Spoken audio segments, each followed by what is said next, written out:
Let's talk about the factors that influence acidity. 'Cause you Hmm. mentioned that on one hand, that is the factor that adds to the longevity of wine, And but balance. and balance.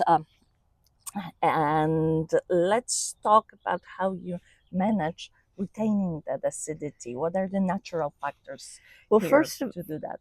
first of all, I chose benchland between Rutherford and St. Helena. In this little corner of the world, if you look at the topographic map, St. Helena narrows like an hourglass. And so this is called, Andre Chelichev used to call it sunny St. Helena. And so we actually have hotter days and colder nights than either north or south of here.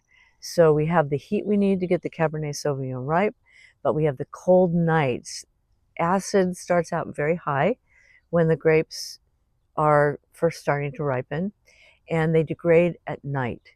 And the colder the nights, the more slowly they degrade. What would you say is the average difference in the temperature between the day and night during summer? Well, it's huge. It will have been in the 90s and maybe easing into the low hundreds. We hope not higher, but sometimes Mhm. higher. And then the fog comes in through the Golden Gate every single night, all the way up here. It doesn't burn off until 9 or 10 the next morning. And the temperatures have plummeted into the 50s and sometimes even the 40s. There are very, very few places in the world with that huge diurnal shift in temperature. So we've got the heat to get Cabernet Sauvignon ripe reliably, and we've got the cold nights to maintain natural acidity. Perfect. And how does that influence the flavor profile? Because of that, we have a slightly slower ripeness. How does it influence the flavor profile that leads to or adds to the quality Well, in red acidity wines here? is one of the major components of balance. You need good natural acidity for the wine to feel right in your mouth and to go with food.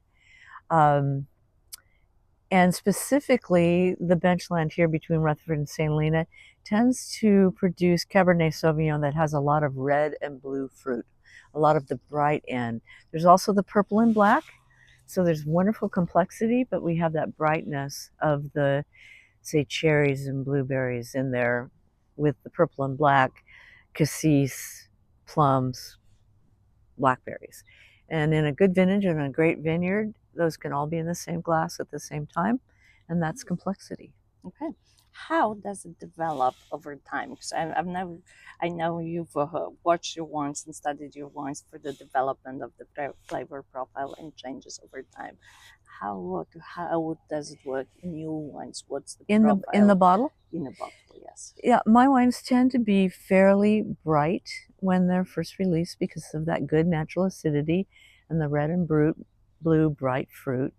Um, Over time, they'll spend 2 years in barrels and then another year in bottle before we even release it. So by the time they're released, they are in what I call their fruit driven early peak. There's no reason not to drink them as long as you're drinking them with assertive food. I prefer lamb at that point. Um, and then over time, the wines are like an interesting person. Interesting people are in their terrible twos at the beginning and their dotage at the other end, but they have a whole series of peaks and valleys throughout their life, and they're interesting throughout. And an age-worthy red wine is exactly that. There's no perfect moment or peak to drink it. It goes through a series of peaks and valleys. And at each of those peaks, the wine is different. The early fruit driven peak is that exactly that. It's mostly fruity. And then with time in the bottle, it starts to develop what we call bottle bouquet, which is for these vineyards, I get this wonderful floral perfume. I think it's because of all the red and blue fruit flavors. And so after, say, 10 years, which is one of my favorite times to drink my wines, the wines are still very fruity, very fruit driven, but they've had time to start developing that beautiful floral perfume in the bottle bouquet.